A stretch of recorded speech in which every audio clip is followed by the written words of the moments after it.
Interphase आणि M phase, बरोबर आहे. एम फेजच्या दोन कुठल्या मायटोसिस आणि मिओसिस. मिओसिसमध्ये पण किंवा मायटोसिसमध्ये आपण दोन बघितलेलं आहे. पहिलं म्हणजे सायटोकायनेसिस. कायनेसिस म्हणजे काय, सायटोप्लाझम सेपरेट होणं, बरोबर आहे. आणि कॅरिओकायनेसिस म्हणजे न्यूक्लियस सेपरेट करणं.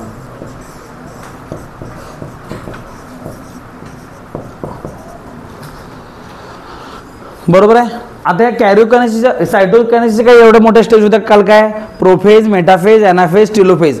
म्हणजे ह्या सायटोजन आहेत, ह्या कुठल्या आहेत, कॅरिओचे आहेत. कॅरिओ म्हणजे कोण, न्यूक्लियस. न्यूक्लियस काय म्हणलं, हां तेच सांगावलं, मायटोसिस सांगायला लागलोय. ऐक की जरा, जसं मायटोसिसमध्ये होतं तसंच मिओसिसमध्ये पण आहे. ओके, हां मायटोसिसमध्ये कसं होतं तसंच मिओसिसमध्ये पण आहे. कळलं एवढं तरी. काल झालं 5 वेळ लिहिलंच बाळ, 5 वेळ व्हायला पाहिजे ते. ओके, नाहीतर उद्या यायचं नाही. हां नियम सगळ्यांना सेम आहे. प्रॉब्लेम असा आहे, मी जर आज म्हणलं आणि उद्या नाही म्हणलं, बाकीची मला 10 करांची 5 वेळ येते. त्यामुळं उलटं तुमचं पण त्यात रिव्हिजन होणार आहे, आपलं पण ते पाठ होऊन जाणार आहे करत असताना. ओके, कॅरिओकायनेसिस. मग आता हे मेन काय कॅरिओकायनेसिस हे पडणार आहे. काल कसं होतं, डायरेक्ट त्याचं प्रोफेज, मेटाफेज, एनाफेज, टेलोफेज होतं. आज तसं नसणार आहे. हे कॅरिओकायनेसिस फॉर एक्झाम्पल आता हे आपण खोडूनच टाकूयात. आपण काय बघायला लागलो, मिओसिस बघायला, असं लक्षात ठेवा आता. ओके, तर असं चेंज करू तुम्ही. मिओसिस बघायला लागलोय. मिओसिसच्या पहिले 2 स्टेज पडतात. काय पडतात माहिती आहे कोणाला, किती सगळं तुम्हाला, मिओसिस 1. ओके, आणि सेकंड कुठले आहे, मिओसिस 2. जसं की मायटोसिसला असं काय संबंध नव्हता, समजा लागले. मायटोसिसला एकच होतं, दुसरा काही विषय नव्हता. इथं कसं आहे, 1 आणि 2 असे 2 टाईप दिलेले आहेत. कळलं इथंपर्यंत काय डाऊट नाही आहे. आता हे मिओसिस फर्स्टमध्ये परत काय असणार आहे बघा. पहिली स्टेप आहे प्रोफेज, दुसरी स्टेज आहे मेटाफेज, तिसरी आहे एनाफेज, चौथी आहे टेलोफेज. याला नाव द्या prophase first, metaphase first, anaphase first आणि टेलोफेज फर्स्ट. का अवघड आहे, म्हणजे काल जे लिहिलं आपण ते जे लिहिले त्याच्या पुढे फक्त काय केले, 1 1 1 1 आकडा दिलाय. आता सर मग इथं काय लिहायचं नेमकं, इथं पण सेम तसंच करा. काय करा, प्रोफेज, मेटाफेज, एनाफेज, टेलोफेज. बनसल 5 वेळ लिहिलाय, लिहायला पाहिजे की नाही, लिहिणार आहेस. ओके, असं मला मध्ये आठवतंय शिकवताना, समजलं. आता ह्याला काय करणार आपण, फक्त इथं कसं 1 1 1 नाव दिले तसं इथं काय देणार, 2 2 2. काय अवघड आहे, सोपं आहे सगळं. मग इथंपर्यंत काय अडचण आहे, जरा सुद्धा अडचण नाही ना. मग चल वेगळं काय, पुस्तक कोणाचं होते, तुझं घेतलं का नाही, तिथं होतं तर दुसरं घेतलं. आता ह्याच्यामध्ये काय वेगळं आहे, फक्त ह्याच्यातली जी प्रोफेज फर्स्ट स्टेज होती ही तेवढी वेगळी आहे इकडच्या प्रोफेज फर्स्टपेक्षा. कळलं, इथं काय होतं बघा, प्रोफेज, मेटा, एना, टेलो. इथं पण तेच आहे, फक्त हे पण इथं सेमच आहे. कुठलं, ओके, हे सगळं सेम आहे. वेगळं कोण आहे, प्रोफेज फर्स्ट जी आहे ती मात्र वेगळी आहे. मग सर वेगळं नेमकं काय आहे ह्याच्यामध्ये, कोणाला सांगता येईल, तुमच्या झालं ना शाळेत 2 वीक झालं, काय असतं वेगळं सांगितलं, आणि कोण सांगू शकते झाले थोडंफार, एखादं वाक्य, 1 सेंटेन्स ओनली, झालं ना राणा, झाला की चॅप्टर नाही, हां हां काय सांगितलं तिथं, काय लक्षात आहे, नाही आठवत,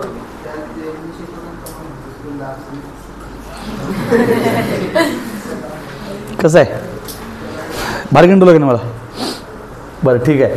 आता इथं जे आहे की नाही, हे बघा जरासं लक्ष द्या, ही जी प्रोफेज आहे ही इथं फक्त डिवाइड झालेलं आहे. ह्याच्या स्टेज कुठले आहेत हे बघा, लेप्टोटिनी, झायगोटिनी, पॅचिटिनी,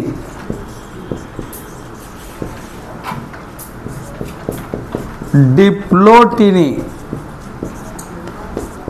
डायकायनेसिस. ह्या 5 स्टेजमध्ये ही प्रोफेज डिवाइड झालेली आहे. मस्त हे काय चाललंय एवढं सगळं, एवढं भारी होतं की मग कालचं सोपं होतं की मस्त जातंय हे येतंय हे जातंय हे येतंय. हे नवीन काय काढलंय ह्याचं काय माहिती आहे काय, ह्याच्यात रिकॉम्बिनेशन होत असते. मग जर रिकॉम्बिनेशन म्हणजे काय, कॉम्बिनेशन म्हणजे काय असते एकत्र येणं, रिकॉम्बिनेशन म्हणजे काय असेल परत एकत्र येणं. नाही नाही नाही नाही परत, री याचा अर्थ परत. ओके, मग आपल्या जे क्रोमोझोम होते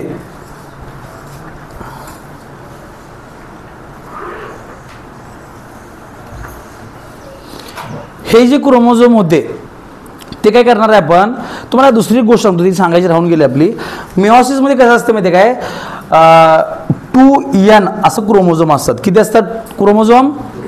मग मेओसिस झाल्यानंतर काय होतं, मेओसिस नाही सॉरी मायटोसिस मध्ये काय असतात 2n क्रोमोझोम असतात. ह्याचे एकाचे 2 सेल तयार झाले ते काल बघितले आपण, आणि दोघांमध्ये पण 2n असं हे होते. काय होतंय आपण बघितलं इंटरफेस मध्ये जे डबल होऊन नंतर वेगळं होते, कळलं. त्यामुळे लक्षात ठेवायचं मायटोसिस मध्ये 2nचं रूपांतर कशात झालेलं असतंय 2n मध्ये. हे काय मग क्रोमोझोमची संख्या आहे. क्रोमोझोम 2 आपल्या जोड्यांना राहतात तिथं. कशाने राहतात मी तुम्हाला बोललो पण होतो, 2 क्रोमोझोम एकत्र राहतात. डायग्राममध्ये पण दाखवलेलं असेल दोघं एकत्र राहतात. लक्षात आहे हे कशात होतं मायटोसिसमध्ये. आणि मिओसिसमध्ये मात्र काय माहिती आहे का, इकडे बघा हे पहिला 2n आहे, ह्याचं रूपांतर n मध्ये होतंय. कधी मिओसिस फर्स्ट झाल्यानंतर व्हायला पाहिजे कसं 2nचं 2n म्हणजे दोघं पण अर्धी अर्धी भांडी. तिथे काय झालं एकानं ताटी एकानं वाटी. कळलं मी काय म्हणायला बोलले ते. इथं काय होतं इक्वेशनल डिव्हिजन होतं. इक्वेशनल म्हणजे इक्वल. घरात 4 रुपये आहेत तर काय झालं, घरात 4 रुपये तर अजून 4 रुपये कमवून आणले आपण आणि दोघांना पण 4-4 रुपये दिले.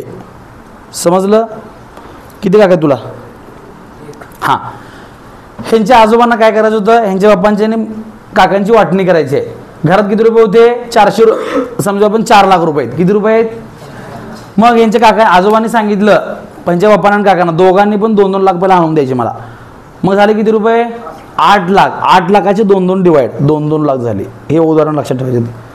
कळलं मी काय म्हणालोय. इथं मात्र काय होणार आहे, ह्यांच्या आजोबांना 4 पोर आहेत. किती आहेत, पहिल्यांदा काय केलं दोघांना वेगळं केलं, 2-2 लाख रुपये घेऊन वेगळं व्हायचं. किती लाख म्हणलो मी, हाफ. जेवढे होते त्याच्या हाफ.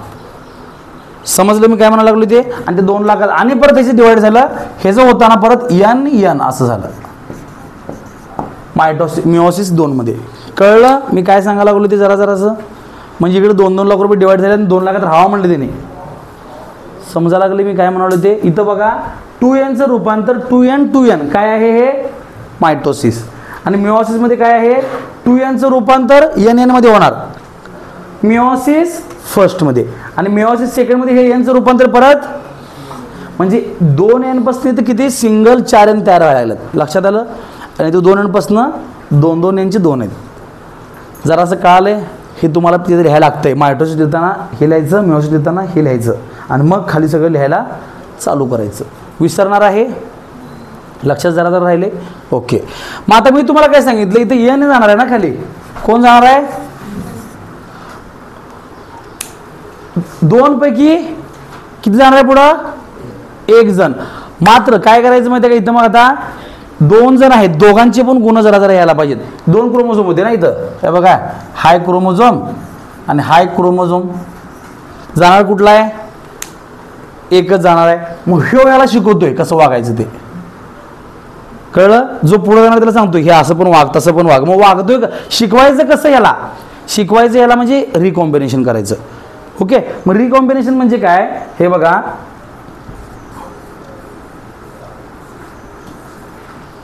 हा जो इथला क्रोमोझोम आहे हा याला अशी मिट्टी मारतोय. इकडे जर राहिला असाच काय केला मी सांगितलं कळालं तुम्हाला. त्याला घट्ट मिठी मारला. कशासाठी? ह्याच्यातले गुण सगळे ह्याच्यात जाण्यासाठी, कारण पुढे कोण जाणार हा एकटा. आता समजलं मी काय म्हणायला लागलोय? मिठी मारणार आहे तो. का मिठी मारणार आहे? त्याच्यातले गुण ह्याच्यात ट्रान्सफर होण्यासाठी. आणि ह्यालाच म्हणायचं कॉम्बिनेशन, ह्यालाच म्हणायचं रिकॉम्बिनेशन. कळतो? आता हे दोघं जण एकत्र आले ना, एकत्र येणे म्हणजे काय? कंबाईन होणे. समजलं? जरा जरा.